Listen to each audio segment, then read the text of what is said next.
Hello everyone, नमस्कार। आप सबका स्वागत है let's crack UPSC CSC Hindi में। मैं ललित यादव अपनी 11th क्लास की एनसीईआरटी के लास्ट चैप्टर के 5वें पार्ट पर आप सबके साथ आ गया हूं।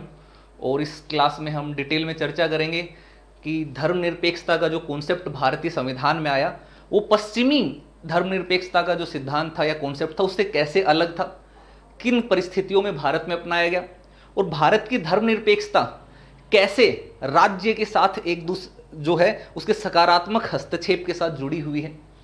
साथ ही हम सार्वभौमिक मताधिकार और भारत की संघीय पद्धति उसके बारे में भी चर्चा करेंगे। तो चलिए, क्लास स्टार्ट करने से पहले एक बेसिक इंट्रोडक्शन। आप सभी लोग जानते हैं मेरा नाम ललित यादव है और ये मेरी एजुकेशन क्वालिफिकेशन है MA B.Ed MPhil PhD net. मैं एक सोशल वर्कर भी हूँ। ललित यादव की पाठशाला मेरा NGO है। अगर आप मोटिवेशन चाहते हैं तो सोशल मीडिया पर जाकर के मुझे फॉलो कर लेना। अनेक ललित यादव की पाठशाला को यूट्यूब, इंस्टाग्राम, फेसबुक हर जगह मैं मिलूंगा इसी नाम से। अभी तक मेरी 4 बुक्स पब्लिश हो चुकी हैं और पिछले 4 साल से मैं टीचिंग का काम कर रहा हूं। अगर आपको PDF चाहिए तो इस नंबर, इस टेलीग्राम चैनल को आप ज्वाइन कर सकते हैं, अनअकैडमी ललित यादव की पाठशाला। यहाँ पर आपको सारे कंप्लीट PDF मिल जाएंगे और मेरी कॉन्टैक्ट डिटेल्स भी मिल जाएंगी और आप मेरे से डायरेक्ट बात भी कर पाएंगे अगर आपको अनअकैडमी का कोर्स ज्वाइन करना है, सब्सक्रिप्शन से रिलेटेड कोई जानकारी चाहिए। क्लास स्टार्ट करने से पहले बहुत इंपॉर्टेंट चीज़ कि अगर आप सीरियस नोट पर कम समय में ज़्यादा अच्छी तैयारी करना चाहते हैं, बेहतर तैयारी करना चाहते हैं एक अच्छे मार्गदर्शन के साथ, तो उसके लिए आप अनअकैडमी का कोर्स ज्वाइन कर सकते हैं, सब्सक्रिप्शन वाला कोर्स, जहाँ पर आप लाइव क्लास में किसी भी तरीके का डाउट क्लियर कर सकते हैं अपने टीचर के साथ। डेडिकेटेड डाउट क्लियरिंग सेशन होते हैं जहां पर आप अपनी पुरानी क्लासेस से रिलेटेड भी डाउट पूछ सकते हैं। एग्जाम के सिलेबस के अकॉर्डिंग क्लासेस होती हैं, एक्स्ट्रा नहीं पढ़ना पड़ता। ऑल इंडिया लेवल पर लाइव टेस्ट क्विज आप देते हैं, अनलिमिटेड एक्सेस मिलता है, यानी कि लाइव और रिकॉर्डेड सभी क्लासेस आपको वहां पर मिल जाती हैं। इंडिया के सारे टॉप एजुकेटर्स यहाँ पर अवेलेबल हैं, मैं भी यहाँ पर पढ़ाता हूँ। सभी की क्लासेस, सबके नोट्स, सब कुछ आपको एक ही सब्सक्रिप्शन से मिल जाएगा।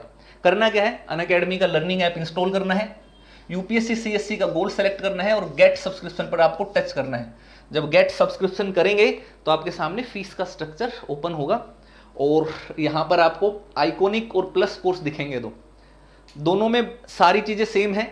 आइकॉनिक में बस थोड़ा सा एक्स्ट्रा बेनिफिट आपको पर्सनल कोच और डेली मेंस की क्वेश्चन आंसर की प्रैक्टिस का मिलता है, जो कि आपकी तैयारी को और ज़्यादा स्मूथ बनाता है। इसलिए आइकॉनिक कोर्स थोड़ा सा हम प्रीफर करते हैं। जब अगर आप बिल्कुल बिगिनर हैं, जीरो से शुरू करते हैं, तो आइकॉनिक लीजिए। थोड़ी फीस जरूर ज़्यादा है लेकिन फैसिलिटीज़ भी उतनी है। ये फीस का स्ट्रक्चर है। GS का आप अलग से ले सकते हैं, ऑप्शनल का आप अलग से ले सकते हैं, दोनों को एक साथ कॉम्बो भी ले सकते हैं। हर तरीके के कोर्स आपके लिए अवेलेबल हैं। कभी भी ज्वाइन करें तो 1 साल से कम का कोर्स ज्वाइन नहीं करना है। कोई बेनिफिट नहीं होता है 1 साल से कम का, क्योंकि पूरी प्रॉपर तैयारी नहीं हो पाती है। जब भी कोर्स ज्वाइन करें तो LYLIVE ये रेफरल कोड अप्लाई कीजिएगा तो आपको फीस में 10% डिस्काउंट हो जाएगा और हमारी पर्सनल गाइडेंस भी आपको मिलेगी। रेफरल कोड याद रखिएगा, LYLIVE, यही अप्लाई करना है। 10% डिस्काउंट होगा फीस में और पर्सनल गाइडेंस भी आपको हमारी मिल जाएगी। डिस्काउंट के बाद ये आपकी फीस रहेगी 1 साल, 2 साल, 3 साल की। सेम ऐसे ही आइकॉनिक में भी रहेगा, उसमें भी आपको रेफरल कोड यही डालना है, LYLIVE। इससे भी 10% डिस्काउंट आपको यहाँ पर मिल जाएगा। ये हमारी तरफ से आपको की जाने वाली हेल्प है। ऑप्शनल कोर्स अगर आप ज्वाइन करते हैं तो इसमें भी 1 साल, 2 साल या 3 साल का ही कोर्स ज्वाइन करना। ये फीस रहेगी 1, 2 साल, 3 साल। रेफरल कोड याद रखिएगा, LYLIVE, ये अप्लाई करना है। डिस्काउंट इसी से होगा, पर्सनल गाइडेंस इससे मिलेगी।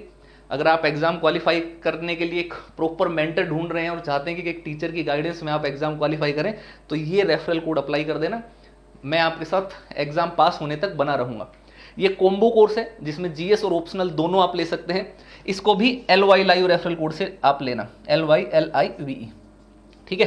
10% डिस्काउंट हो जाएगा। 2021 का प्रीलिम्स आने वाला है, 6 महीने से कम समय बचा है। अनअकैडमी पर नए बैचेस स्टार्ट हो गए हैं, हिंदी, इंग्लिश, बाइलिंगुअल तीनों में। 2022 और 2023 के लिए भी बैचेस जो हैं वो नए शुरू हो गए हैं। हर हफ्ते एक नया बैच स्टार्ट हो जाता है, तो आप ज्वाइन कर सकते हैं। आइकॉनिक कोर्स की फीस 25 तारीख से बढ़ने वाली है। ये मेरे कोर्सेज हैं अनअकैडमी पर, 3 ऑप्शनल में पढ़ाता हूँ, लोक प्रशासन, राजनीति विज्ञान और सोशलॉजी, बाइलिंगुअल मेथड में। तो आप ज्वाइन करेंगे तो मेरी क्लासेस भी मिलेंगी, बाकी सभी टीचर्स की क्लास भी मिलेंगी। ये GS का एक बहुत बड़ा एरिया मैं वहाँ पर कवर करता हूँ। तो कोर्स जब भी ज्वाइन करें, ये रेफरल कोड अप्लाई करना, LYLIVE, और स्पेशल क्लासेस अगर आपको चाहिए डेमो के रूप में, तो अनअकैडमी के ऐप पर स्पेशल क्लासेस होती हैं, वो फ्री होती हैं। तो उसमें मैंने पॉलिटी करवाई है, पॉलिटी करवा रहा हूँ, तो उसको अगर देखना है तो उसके लिए भी आप ये रेफरल कोड अप्लाई करना, LYLIVE, इसको अप्लाई करेंगे तो फ्री में वो क्लासेस आपको मिलेंगे, स्पेशल क्लासेस जो है, तो वो भी आप एक्सेस कर सकते हैं। ये PDF अगर आपको चाहिए, Telegram channel Unacademy Lalit Yadav की पाठशाला, PDF आपको सारे यहाँ पर अवेलेबल हो जाएंगे और मेरी कॉन्टैक्ट डिटेल्स भी आपको मिल जाएंगी। चलिए तो क्लास स्टार्ट करते हैं। जितने भी नए दोस्त हैं, हाउस द जोश, कैसे है भाई जोश आप सभी का? एक जोश के साथ स्टार्ट करते हैं। चलिए, लास्ट क्लास में हमने देखा कि कैसे धर्मनिरपेक्षता का कॉन्सेप्ट जो है वो भारतीय संविधान में आया, और उसके पीछे एक सिंपल सा तर्क ये था, आपने देखा होगा कि भारत में कोई एक धर्म या एक समुदाय के लोग नहीं रहते थे। आरंभ से ही देखोगे तो विविधता, डाइवर्सिटी भारत में देखने को मिलती है, और उस विविधता का एक पहलू धार्मिक विविधता भी है। धर्म के आधार पर भी आप देखोगे दुनिया के जितने भी बड़े बड़े धर्म हैं, सभी धर्मों के लोग भारत में रहते थे। अब ऐसे में भारत को एकता के सूत्र में पिरोते हुए और भारत को बहुत अच्छे से विकास की तरफ अग्रसर करते हुए, बिना किसी सामाजिक तनाव के, बिना आपसी टकराव के देश का विकास करने के लिए ये जरूरी था कि सभी समुदायों, सभी धर्मों को बराबर अधिकार दिए जाए और उनके साथ किसी भी मामले में भेदभाव ना किया जाए।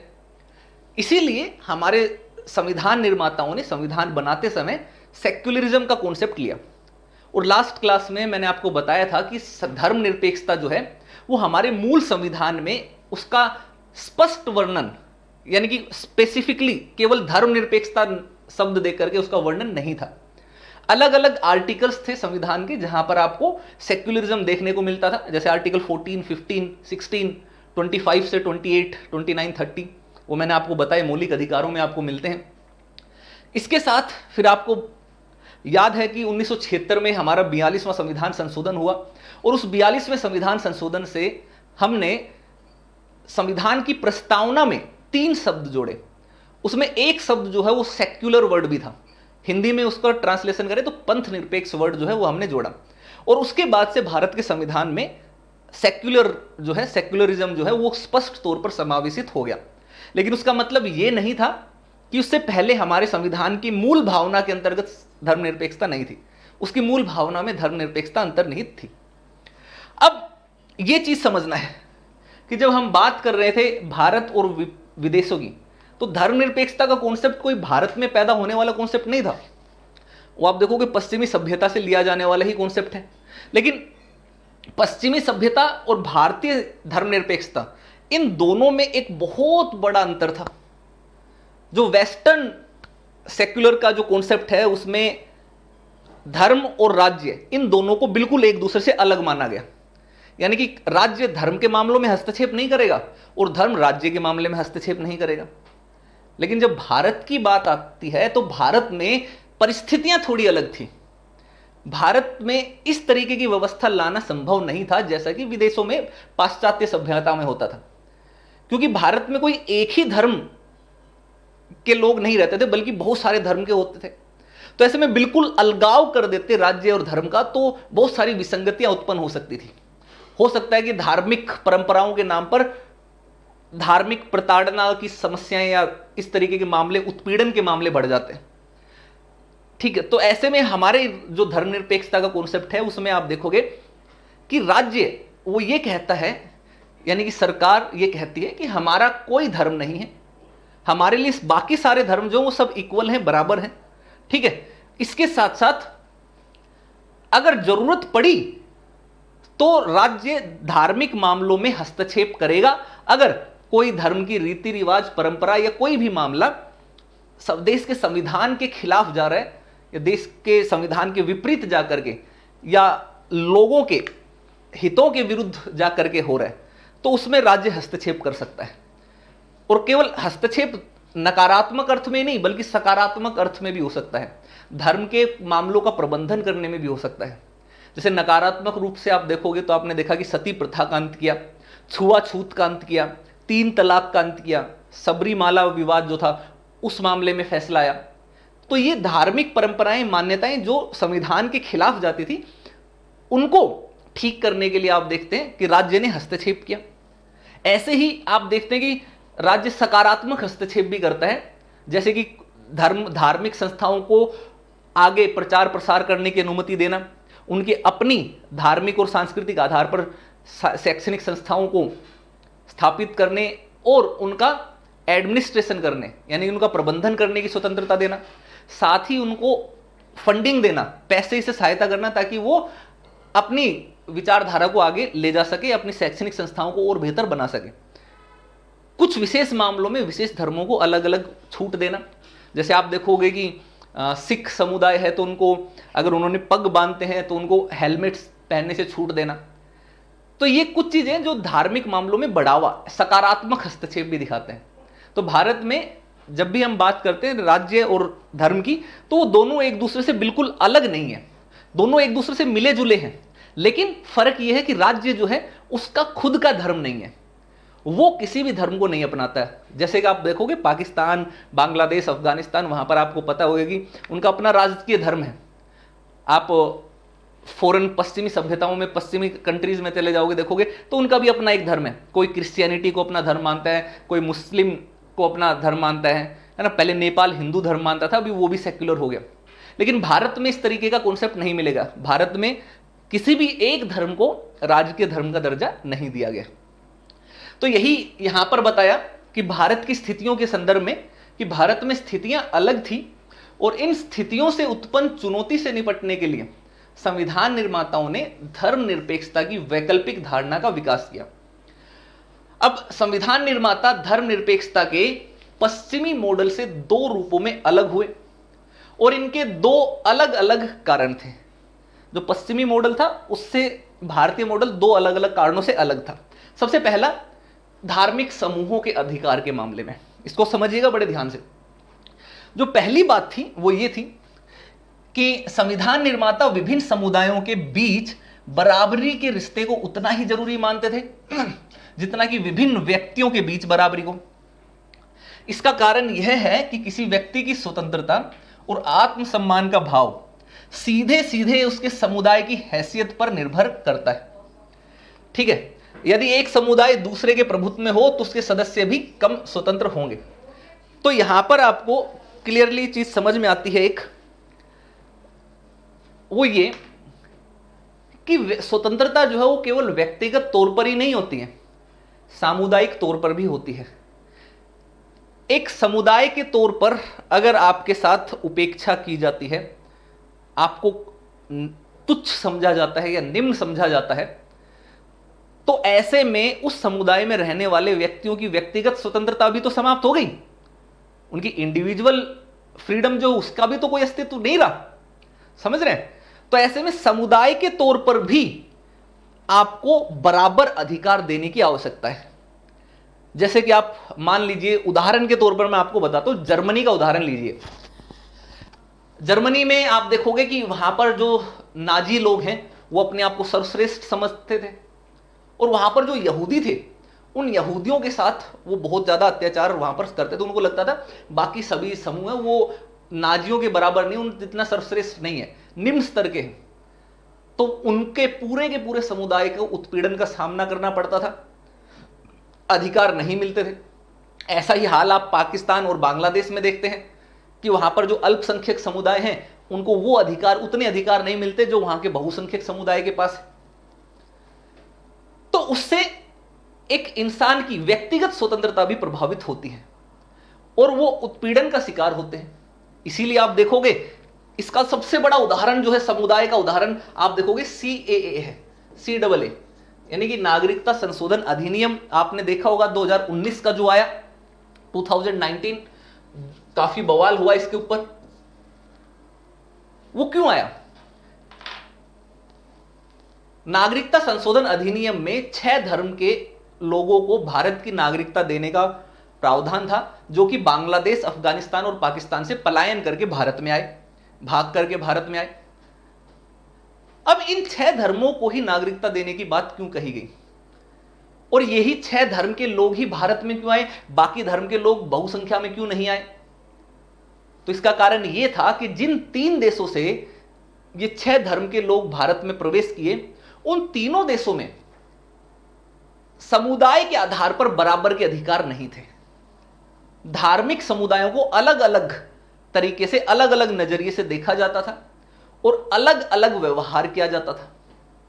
वहां पर अगर मुस्लिम समुदाय है, बहुमत में है, जो बहुसंख्यक है, वो वहां के अल्पसंख्यक जो समुदाय थे उनके साथ बराबरी का व्यवहार नहीं करते थे, सरकार के माध्यम से नहीं होता था, उनको प्रताड़ित किया जाता था।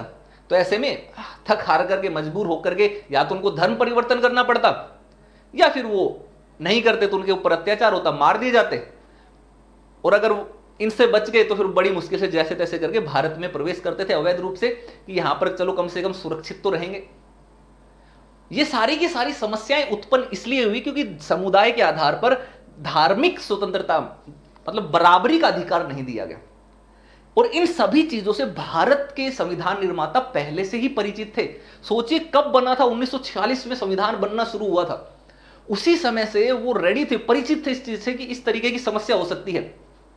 एक समुदाय के ऊपर अगर दूसरे समुदाय का प्रभुत्व होगा तो उसके सदस्य जितने भी हैं वो भी स्वतंत्र नहीं रहेंगे, पीड़ित रहेंगे। और उससे क्या होगा, देश में ही धार्मिक आधार पर तनाव होगा और देश विकास नहीं कर पाएगा। इसीलिए अगर दो समुदायों के बीच बराबरी का संबंध हो, एक का दूसरे पर प्रभुत्व न हो, तो इन समुदायों के सदस्य आत्मसम्मान और आजादी के भाव से भरे होंगे। इसलिए भारतीय संविधान सभी धार्मिक समुदायों को शिक्षा संस्थान स्थापित करने और चलाने का अधिकार प्रदान करता है। भारत में धार्मिक स्वतंत्रता का अर्थ व्यक्ति और समुदाय दोनों की धार्मिक स्वतंत्रता होता है। ये बिल्कुल सीधी सी बात है। जब कोई आपके साथ बराबरी का व्यवहार करता है, आपके साथ किसी मामले में भेदभाव नहीं करता, तो आप ज्यादा फ्रीडम महसूस करते हैं, आत्मसम्मान आप में उसकी भावना ज्यादा रहती है। लेकिन अगर आपके साथ हीनता वाला व्यवहार किया जाएगा, आपके ऊपर प्रभुत्व रखा जाएगा, तो आप में वो आत्मसम्मान नहीं आ पाएगा। प्राचीन समय में आप देखते हो जब दास प्रथा होती थी, तो जिसको दास बना लिया जाता था, गुलाम बना लिया जाता था, उनको वो आजादी नहीं थी, वो आत्मसम्मान उनके पास नहीं था, वो गरिमा उनके पास नहीं थी। लेकिन वर्तमान समय में देखोगे तो सभी इंसान स्वतंत्र हैं, कोई किसी का दास नहीं है, सभी बराबर हैं। तो भारत में जब आप नागरिकों को देखोगे तो उनको बराबरी के अधिकार मिलते हैं। तो सभी के अंदर एक आत्मसम्मान की भावना रहती है कि भाई मैं इक्वल हूं, बराबर हूं, किसी मामले में कम ज्यादा नहीं हूं। वो आत्मसम्मान, वो गरिमा, वो आजादी का भाव तभी आ सकता है जब सभी को बराबर ट्रीट किया जाए। तो भारत में सभी धर्मों को समान रूप से उनका प्रबंध करने की आजादी है। भारत में सभी धर्मों को समान रूप से उनके साथ व्यवहार किया जाता है। राज्य कभी भी किसी भी धर्म के साथ भेदभाव नहीं करता। क्या आपने सुना कभी कि आईएएस की नौकरी निकली, सिविल सर्विसेज की जॉब निकली, वैकेंसी आई और उसमें आपसे कहा गया कि इसमें केवल हिंदू भाग ले सकते हैं या केवल मुस्लिम इसमें भाग ले सकते हैं? इस तरीके से तो नहीं देखने को मिलता आपको। यहां पर धर्म के आधार पर तो किसी भी तरीके का विभाजन देखते ही नहीं। वो तो हर धर्म के, हर रिलीजन के व्यक्तियों को बराबरी का अधिकार देता है कि आओ आप एग्जाम तो क्वालिफाई करो, योग्यता के दम पर एग्जाम, आईएएस बनो। तो वो ये दिखाता है कि भारत में धर्मनिरपेक्षता का जो कॉन्सेप्ट है वो केवल अवधारणात्मक स्तर तक ही नहीं है, बल्कि व्यवहार में भी उसको क्रियान्वित किया जा चुका है। जब हम भारत की विविधता की बात करते हैं, डाइवर्सिटी की बात करते हैं, तो धार्मिक और जातीय विविधता बहुत बड़ी भूमिका निभाती है। जातीय आधार पर जो समानता आज तक आनी थी वो अभी तक भी नहीं आ पाई है। व्यवहारिक रूप में बहुत सारी जगहों पर आप देखोगे संपूर्ण रूप से नहीं आ पाई है। लेकिन अगर हम धर्म के आधार पर समानता की बात करेंगे तो भारत में ये चीज एक ऐसी है जो व्यवहारिक रूप से धरातल पर क्रियान्वित की जा चुकी है। एक दो अपवाद हमेशा रहते हैं, वो हमेशा रहेंगे, वो होते रहते हैं। वो किसी भी चीज में आप देखोगे तो हमेशा रहेंगे, परफेक्ट कुछ नहीं होता। अमेरिका में भी देखोगे तो आज भी काले गोरे का भेद वहां पर थोड़ा सा मिलेगा ना, वो छोटी मोटी चीजें आपको हमेशा रहेंगी। लेकिन एक ब्रॉडर वे में देखेंगे, एक बड़े पर्सपेक्टिव में देखेंगे तो भारत में धर्मनिरपेक्षता को देख कह सकते हैं कि वो धरातली स्तर पर बहुत अच्छे तरीके से क्रियान्वित कर दी गई है। धार्मिक आधार पर आपसे भेदभाव नहीं होगा। आप हिंदू हैं तो मदरसे में जा सकते हैं, मस्जिद में जा सकते हैं, कोई नहीं रोक सकता। आप मुस्लिम हैं तो मंदिर में जा सकते हैं, गुरुद्वारा में जा सकते हैं, कोई नहीं रोक सकता। और ये देखा गया है कि कोई रोकते भी नहीं है, बल्कि सम्मान के भाव से और देखते हैं, आदर के भाव से देखते हैं। जो अलग अलग धर्म के दूसरे जो धार्मिक संस्थान है या धार्मिक जो उनके पूजनीय स्थल हैं वहां पर वो प्रवेश करते हैं, जाते हैं और श्रद्धा भाव दिखाते हैं, तो एक दूसरे के बीच का भाईचारा और बढ़ता है। और राज्य भी इसको प्रमोट करता है, वो किसी के साथ भेदभाव नहीं करता। तो ये एक अद्वितीय विशेषता है भारत में कि हम समुदाय के आधार पर समानता देते हैं। केवल व्यक्तिगत स्वतंत्रता ही नहीं बल्कि सामुदायिक स्वतंत्रता भी देते हैं। और हर धार्मिक संस्था को ये ध्यान रखिए, हर धर्म को ये आजादी है कि वो अपने धर्म के आधार पर शैक्षणिक संस्थान स्थापित कर सकते हैं, उनका प्रबंधन कर सकते हैं और उनका प्रचार प्रसार कर सकते हैं। तो ये खूबसूरती, ये जो बेहतरीन जो भाईचारे की भावना और ये जो धर्मनिरपेक्षता का ये वाला जो पहलू, वो केवल आपको भारत में देखने को मिलेगा, कहीं और ऐसा नहीं देखने को मिलता। अब बात कर लेते हैं एक और चीज कि राज्य का हस्तक्षेप करने का अधिकार। ये बहुत इंपॉर्टेंट है। पश्चिमी सभ्यता में आपने देखा कि राज्य और चर्च यानी कि धर्म, धर्म का मतलब वहां पर चर्च से ही लिया जाता था, क्योंकि क्रिश्चियन धर्म ही उसको वहां पर पश्चिमी सभ्यता में प्रमुख है। तो धर्म और राज्य बिल्कुल अलग, एक दूसरे के मामले में बिल्कुल इंटरफेयर नहीं, एकदम अलग रहते हैं। लेकिन जब भारत के मामले में आते हैं ना, तो भारत में क्या है, धर्म और राज्य का अलगाव भारत में नहीं हो सकता, है ना। भारत में पारस्परिक निषेध नहीं हो सकता। ऐसा क्यों? ऐसा इसलिए कि धर्म से अनुमोदित रिवाज, मसलन छुआछूत, व्यक्ति को उसकी बुनियादी गरिमा और आत्मसम्मान से वंचित करते हैं। और इन रिवाजों की पैठ इतनी गहरी और व्यापक थी कि राज्य के सक्रिय हस्तक्षेप के बिना इनके खात्मे की उम्मीद नहीं थी। इसका मतलब यह है कि भारत में अगर राज्य धार्मिक मामलों में हस्तक्षेप करने की शक्ति नहीं रखता या राज्य को धार्मिक मामलों में हस्तक्षेप करने का अधिकार नहीं दिया जाता, तो सभी धर्म अपनी अपनी मनमानी पर उतर जाते हैं। अब धार्मिक परंपराएं जो प्राचीन काल से चलती आ रही हैं, तो वो हो सकता है कि उनमें कुछ ऐसी परंपराएं हों या ऐसी रीतियां हों या ऐसे कुछ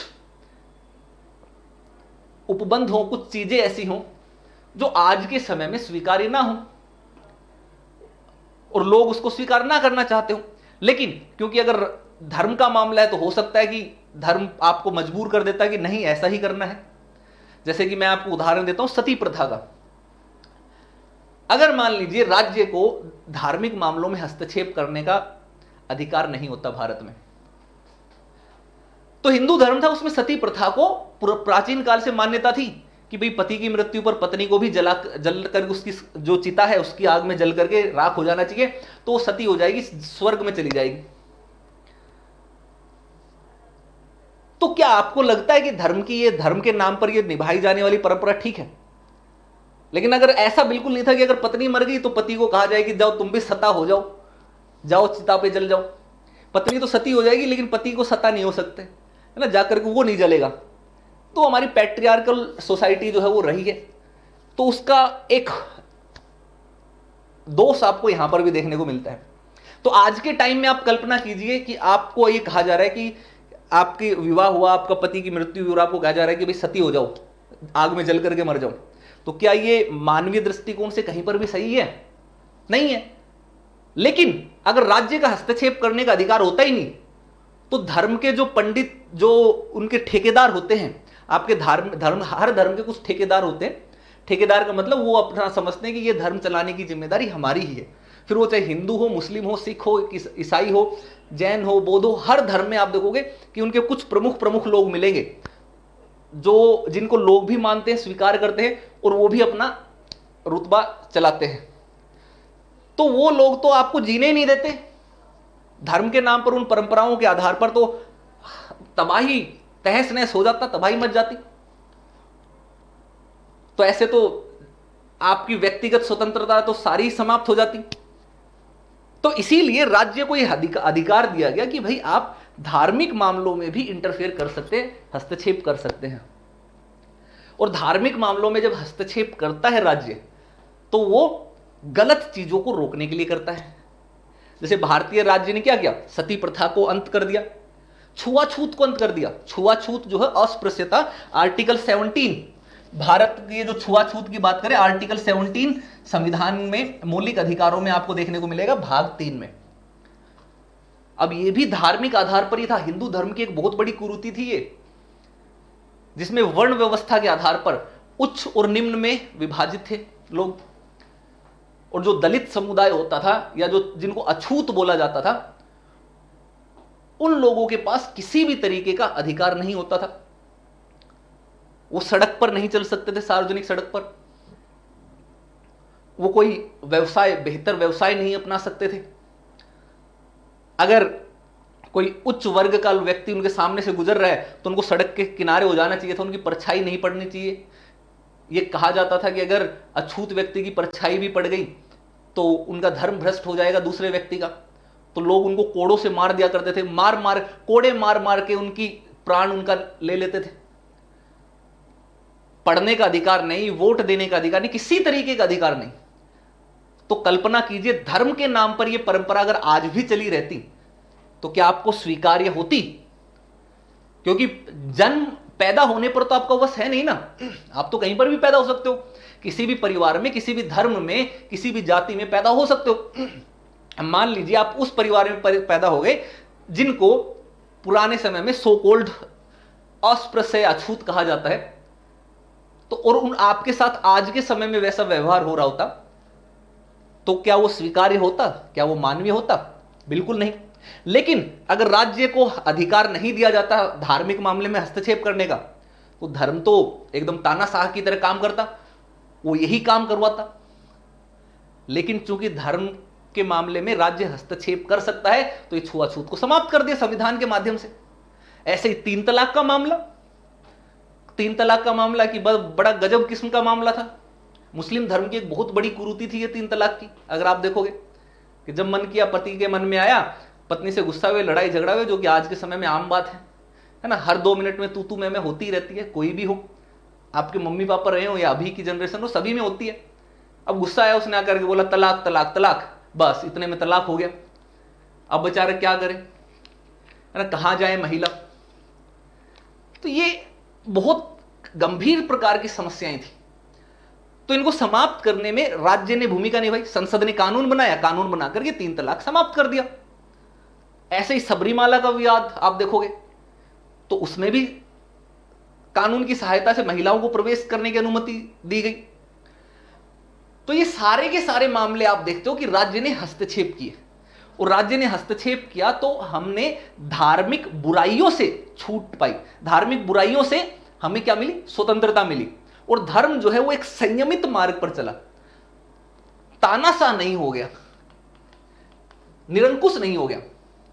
तो राज्य धर्म के अंदरूनी मामले में हस्तक्षेप ही करते हैं। तो ये हस्तक्षेप जो थे अंदरूनी मामलों में, ये हो गए नकारात्मक हस्तक्षेप। अब नकारात्मक है, नेगेटिव है, तो इस वर्ड का मतलब ये मत समझ लेना कि खराब है। यहां पर नकारात्मक का मतलब, जो हम पॉलिटिकल साइंस पढ़ते हैं, पॉलिटी पढ़ते हैं, तो नकारात्मक का मतलब है किसी चीज को करने से रोकना, किसी चीज के ऊपर सीमाएं लगाना, बाधाएं लगाना। और सकारात्मक का मतलब होता है किसी चीज को बढ़ाना, प्रमोट करना, सीमाओं के बंधन को लांघना।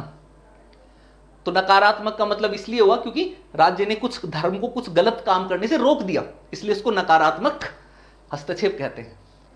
लेकिन केवल नकारात्मक हस्तक्षेप ही नहीं, सकारात्मक हस्तक्षेप भी आपको देखने को मिलेंगे। पॉजिटिव इंटरफेरेंस जो है वो होता है राज्य का। कैसे होता है?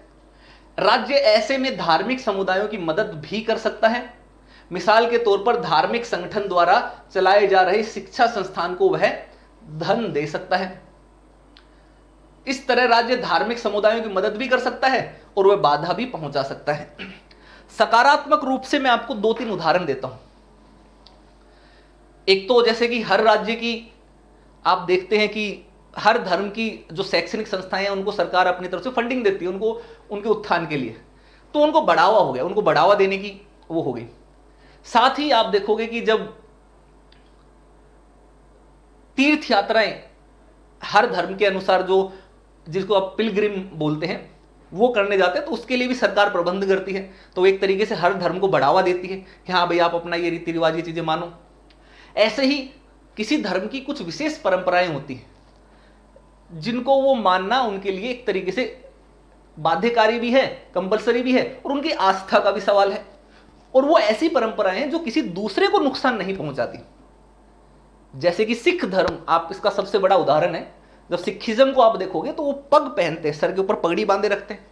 गाना सुना होगा आपने, पगड़ी संभाल जट्टा पगड़ी संभाल ना। तो वो पग इतना लंबा जब पहनते हैं तो उसको लेकर उनको कुछ मामलों में छूट दी जाती है। 2019 में आपने देखा कि परिवहन के नियमों में बदलाव हुआ, ट्रैफिक रूल्स को थोड़ा सा सख्त किया गया पहले से, और जो जुर्माने की राशि थी, ट्रैफिक नियम तोड़ने पर जो जुर्माना की राशि थी, उस जुर्माने की राशि में भी बढ़ोतरी की गई। अब ऐसे में हेलमेट, दोपहिया वाहन पर अगर जाओगे तो आपके लिए हेलमेट पहनना अनिवार्य है, हेलमेट नहीं पहनोगे तो आपके ऊपर जुर्माना लगेगा। अब ये अलग बात है कि हम लोग समझते नहीं है इस चीज को कि ये हेलमेट पहनना हमारी सुरक्षा के लिए है। सरकार को कोई आपसे इतना स्नेह नहीं है कि वो आपको कहे कि भाई तुम हेलमेट नहीं पहनोगे तो पैसा दोगे, पैसा मिलेगा। सरकार को इस तरीके का कोई लालच नहीं है कि तुम पर जुर्माना लगा रहे हैं हेलमेट ना पहनने से सरकार की बहुत ज्यादा कमाई हो जाएगी। तो सरकार आपकी ही भलाई के लिए, हम सब की भलाई के लिए कहती है कि भाई हेलमेट पहनो, कि बाई चांस कभी एक्सीडेंट हो गया, गिर गए, तो कम से कम चोट ना लगे सर के ऊपर। क्यों? क्योंकि एक्सीडेंट में मरने वाले जितने भी मामले हैं जिसमें डेथ होती है, वो इसलिए होती है अधिकतर कि उनके सर के ऊपर गंभीर चोट लगती है। तो इंसान की जान बचाई जा सकती है अगर हेलमेट होता है तो परिवहन के रूल बनाते हैं। हाँ, वो अलग बात है कि हमारी युवा जनरेशन है, यंग जनरेशन है, थोड़ी जोश में होती है, वो मानती नहीं है कहना, और जोश में बिना ही हेलमेट के टसन में घूमते हैं, स्टाइल मारते हुए, व्रुम व्रुम करते हुए ना, दाएं बाएं से ऑडियंस को अट्रैक्ट करते हुए, दिखाते हुए कि ये देखो। उनको लगता है कि वही बाइक से घूम रहे हैं तो सारे उन्हीं की तरफ ही देख रहे हैं।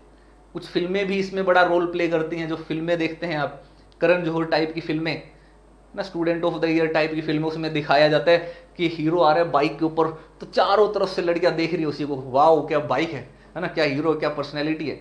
तो आम व्यक्ति के ऊपर भी यही नजरिया जाता है। उनको लगता है कि भाई बिना हेलमेट के ऐसे जाएंगे तो हमारा टसन बनेगा, है ना। और ऐसे में जब रास्ते में कोई पुलिस वाला पकड़ लेता है तो सारा अच्छा खासा टसन निकाल देता है आपका, जुर्माना देना पड़ता है, नहीं देते तो डंडे वंडे भी पड़ जाते हैं पीछे पिछवाड़े में। हमने भी खाए हुए हैं ऐसे टाइम, जब हम भी थे तो हम भी इसी तरीके से करते थे बचपन में।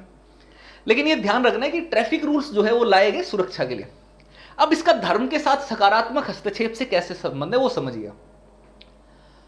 अब किसी भी धर्म के हो, हिंदू, मुस्लिम, जैन, बौद्ध, पारसी, तो आप अगर बाइक पर जा रहे हैं तो हेलमेट लगाना अनिवार्य है, बिना हेलमेट के आप नहीं जा सकते। लेकिन अगर आप सिख धर्म से संबंधित है और आप पग पहनते हैं, पगड़ी बनाते हैं, तो आपको हेलमेट पहनने से छूट दी गई है। उसके दो कारण हैं। एक तो सिख धर्म की मान्यता है पगड़ी पहनने की, पग पहनने की, उनकी धार्मिक आस्था का सवाल है, जो किसी अन्य व्यक्ति के नुकसान नहीं पहुंचाता है किसी भी तरीके से। दूसरा, इतना बड़ा कोई हेलमेट का साइज बनता नहीं कि वो इतना, जब पग इतना बड़ा हैवी हो गया, वो उनके सिर को अपने आप प्रोटेक्ट करता है, एक ऑलरेडी नेचुरली प्रोटेक्ट करता है वो पग, इतना बड़ा हेलमेट भी नहीं होता है। तो इसलिए भी उनको स्वतंत्रता दी गई। तो उनके ऊपर आप देखोगे कोई भी सिख समुदाय का व्यक्ति अगर वो बाइक पर जा रहा है और बिना हेलमेट के जा रहा है तो उसका कोई चालान नहीं कटेगा। और इसके लिए सरकार ने उनको स्वतंत्रता दी, है ना, उनको बढ़ावा दिया इस चीज को कि चलो भाई आपकी ये परंपरा ये अच्छी है, इसमें हम कोई दिक्कत नहीं है, आप इसको मान सकते हैं, आपको छूट भी दी। तो वो सकारात्मक हस्तक्षेप भी होता है, ठीक है। तो हमने धार्मिक मामलों में देखा कि राज्य सकारात्मक और नकारात्मक दोनों तरीके के हस्तक्षेप करता है। यह इस बात पर निर्भर है कि राज्य के किन कदमों से स्वतंत्रता और समता जैसे मूल्यों को बढ़ावा मिलता है। भारत में धर्म और राज्य के अलगाव का अर्थ पारस्परिक निषेध नहीं, बल्कि राज्य की धर्म से सिद्धांतगत दूरी है। Freedom of religion means all religions, not just your own. बहुत बेहतरीन, ये आप देखोगे तो ये चित्र आपके सामने उदाहरण प्रस्तुत करता है। सभी धर्मों के, प्रमुख धर्मों के चिन्ह आपको देखेंगे, उनके प्रतीक चिन्ह हैं वो आपको देखने को मिल जाएंगे।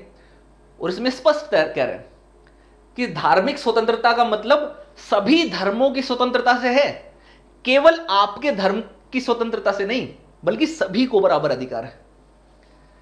अब यहां से एक सवाल बन जाता है, यहां से एक मेंस का क्वेश्चन आपका जो है वो बन जाएगा, ठीक। क्वेश्चन ये बनेगा, भारतीय धर्मनिरपेक्षता शास्त्रीय धर्मनिरपेक्षता के सिद्धांत से किस तरीके से भिन्न है? क्या भारत में भारतीय धर्मनिरपेक्ष क्या भारत के संविधान में धर्मनिरपेक्षता का भाव मूल रूप से समाहित नहीं मिलता? आलोचनात्मक विवरण प्रस्तुत करें। तो एक ही क्वेश्चन में दो क्वेश्चन हो गए, एक तरीके से ये पूछ लेंगे। दूसरा एक यहां से स्टेटमेंट दे देंगे, सीधी यही लाइन उठा करके आपसे स्टेटमेंट दे देंगे। कह दिया जाएगा कि भारत में धर्म और राज्य के अलगाव का अर्थ पारस्परिक निषेध नहीं बल्कि राज्य की धर्म से सिद्धांतगत दूरी है। कथन की पुष्टि उपयुक्त उदाहरणों से करें। यही पूरी क्वेश्चन हो गया। ये ध्यान रखिए, यूपीएससी कोई अलग से क्वेश्चन नहीं लाएगी, इसी लाइन को उठा करके सवाल बना देगी, स्टेटमेंट दे देगी, बोलो एक्सप्लेन करो, समझाओ। और अब जिस लोगों ने ध्यान से डिटेल में पढ़ा नहीं एनसीईआरटी में, या क्लास ढंग से नहीं ली, उनकी हवाई छक्के छूट जाएंगे। उनको लगेगा कि भाई हमने तो सुना है कि धर्मनिरपेक्षता का मतलब यह है कि राज्य और धर्म के मामले, राज्य जो धर्म के मामलों में हस्तक्षेप नहीं करेगा, सभी को बराबर समझेगा। लेकिन यहां पर सिद्धांतगत दूरी क्या होगी और पारस्परिक निषेध नहीं, इसका क्या मतलब हो गया? तो इसका आंसर तो वही दे पाएगा जो इस क्लास को देखा हुआ, ये वाली क्लास और पिछली क्लास जिसने देखी होगी। क्योंकि जब वो क्लास देखोगे ना दोस्त, तभी आपको डिटेल में कुछ चीजें समझ में आएंगी, उसके बिना नहीं हो पाते, बहुत थोड़ा दिक्कत, दर्द, समस्या रहती है। ठीक है, तो अगर आपने क्लास देखी है तो आपसे बेहतर उत्तर कोई देगा नहीं, मेरे को रिपीट करने की जरूरत है नहीं, क्योंकि क्लास में मैं सारी चीज यही चीज समझा चुका हूं। सिद्धांतगत दूरी मतलब कि जब तक धर्म जो है अपनी सीमाओं को लांघकर संविधान का उल्लंघन नहीं करता, दूसरे लोगों की स्वतंत्रता का हनन नहीं करता, तब तक राज्य शांत है, उसके लिए सब बराबर है। लेकिन जैसे ही धार्मिक मामला, कोई भी धर्म की कोई भी परंपरा किसी भी संवैधानिक प्रावधान को उल्लंघन करती है या किसी व्यक्ति या समुदाय की स्वतंत्रता का हनन करती है, उसके अधिकारों का हनन करती है, तो ऐसे में राज्य सक्रिय हो जाएगा और वो उसमें हस्तक्षेप करेगा। ये दोनों चीजें हैं, ये सारी चीजें हम डिस्कस कर चुके हैं। ठीक है, एक जटिल विचार है। अब मैम आ गई और मैम आकर के कह रहे हैं, ये देखो बहुत अच्छे से सवाल देते हैं, इन सवालों को समझना, इसके ऊपर फोकस रखना है, ये आपकी अंडरस्टैंडिंग को क्लियर करता है कि क्या चीज है। मैं यह जानना चाहती हूं कि आखिरकार धर्म के मामलों का राज्य नियमन कर सकता है या नहीं? इसके बिना कोई धार्मिक सुधार नहीं हो सकता। तो इनका सवाल है, तो ये सवाल का आंसर है बिल्कुल कर सकता है। धर्म के मामलों का राज्य जो है वो नियमन कर सकता है, ऐसे मामलों का जो कि संवैधानिक नहीं है।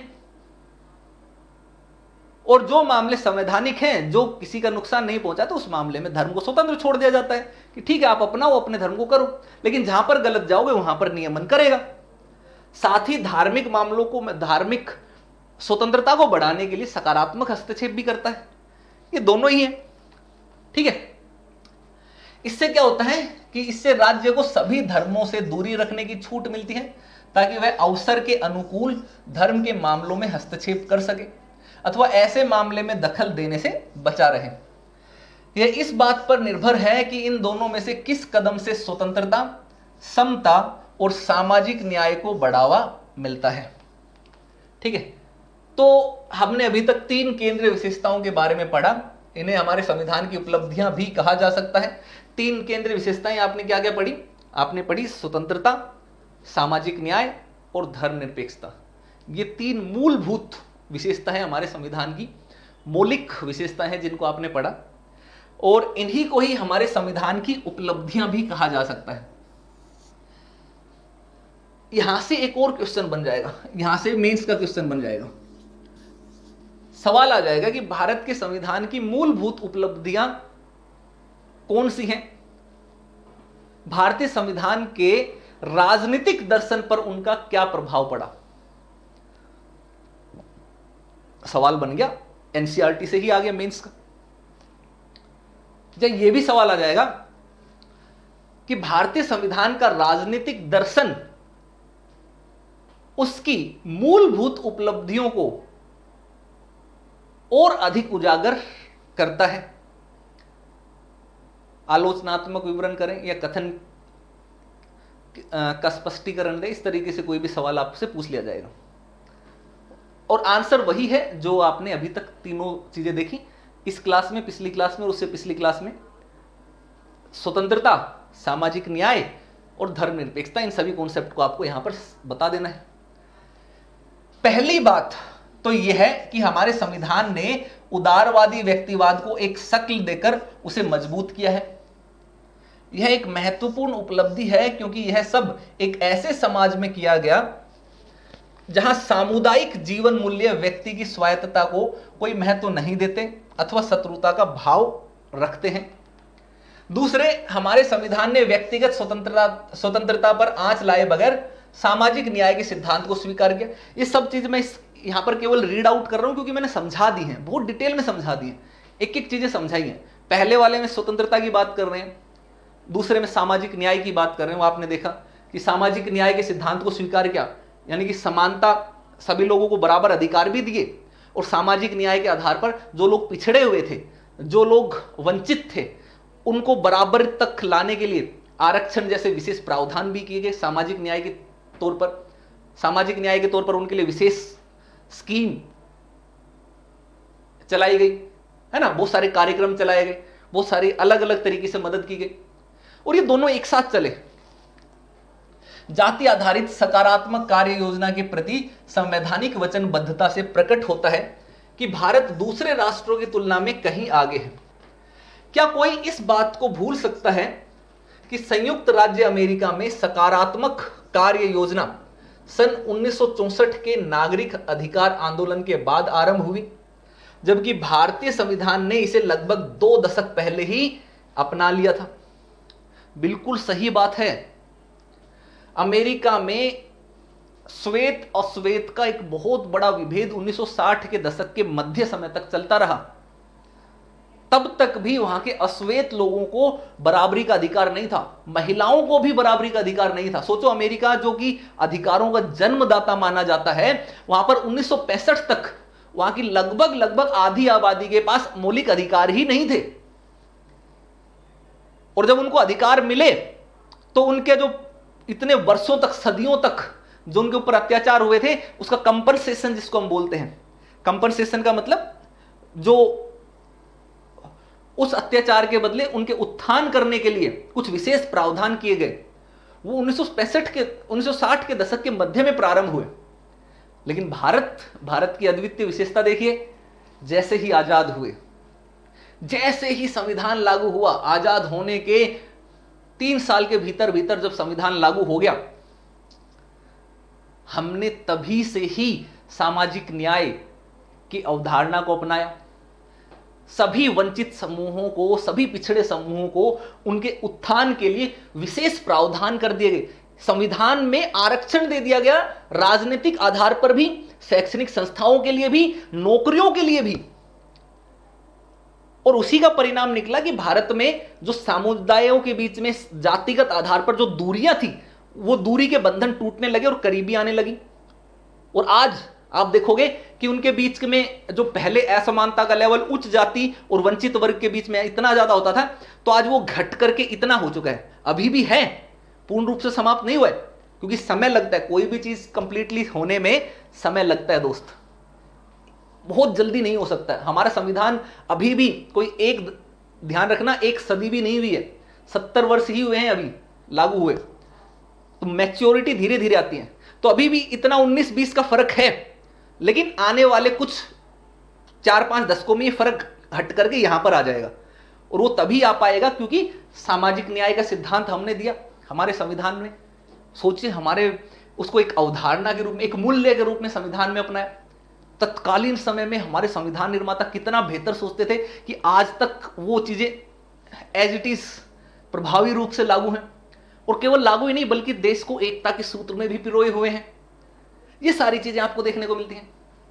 तीसरा, विभिन्न समुदायों के आपसी तनाव और झगड़े की पृष्ठभूमि में भी भारतीय संविधान ने समूहगत अधिकार, जैसे सांस्कृतिक विशिष्टता की अभिव्यक्ति का अधिकार प्रदान किए हैं।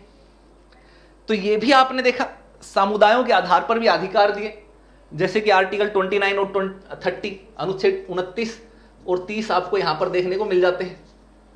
ठीक है, इससे पता चलता है कि संविधान निर्माता उस चुनौती से निपटने के लिए बहुत पहले से तैयार थे, जो 4 दशक बाद बहुसंस्कृतिवाद के नाम से जानी गई। यानी कि मल्टीकल्चरलिज्म जो कॉन्सेप्ट 1990 के दशक में उभर करके विश्व में आने लगा, वैश्वीकरण की प्रक्रिया होने के बाद, उस प्रक्रिया के उस कॉन्सेप्ट से, उस सिद्धांत से, उस पहलू से हमारे संविधान निर्माता 1940 के दशक में ही परिचित थे। क्योंकि भारत में तो ऑलरेडी सभी विविधताएं थी ही, और उन सभी विविधताओं को स्थान देने के लिए भारत के संविधान ने उस समय इतना बेहतरीन संविधान बनाया गया।